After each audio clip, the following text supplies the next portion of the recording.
But I pray that you get the foundation that we need to be who Christ has called us to be. This is at the essence of it. So let me just give it to you scripturally. Who are we? Who is the they of the early church?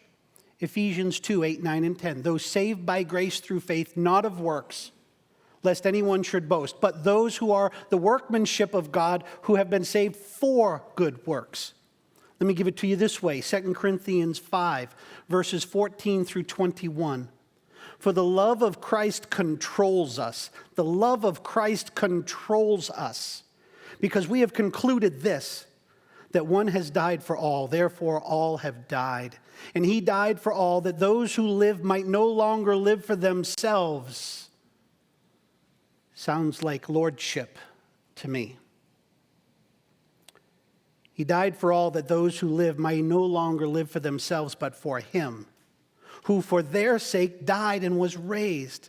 From now on, therefore, we regard no one according to the flesh. No one. Even though we once regarded Christ according to the flesh, we regard him thus no longer. Therefore, get this, friends, if you're a biblical believer, this is your crowning jewel and promise. If anyone is in Christ, he is a new creation. The old has passed away. Behold, the new has come. All this is from God, who through Christ reconciled us to himself and gave us the ministry of reconciliation. That is, let me be clear, in Christ, God was reconciling the world to himself, not counting their trespasses against them, and entrusting to us the message of reconciliation. Therefore, we are ambassadors of Christ, God making his appeal through us.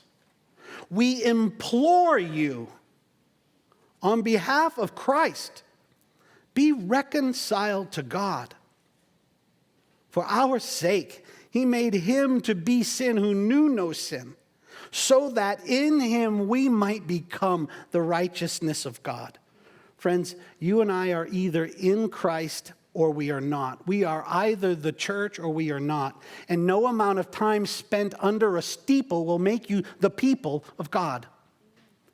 Either he has supernaturally done it or it hasn't been done. If you and I go home and sleep in the garage tonight, there's no chance anybody wakes up an automobile in the morning. This is a miraculous work of God.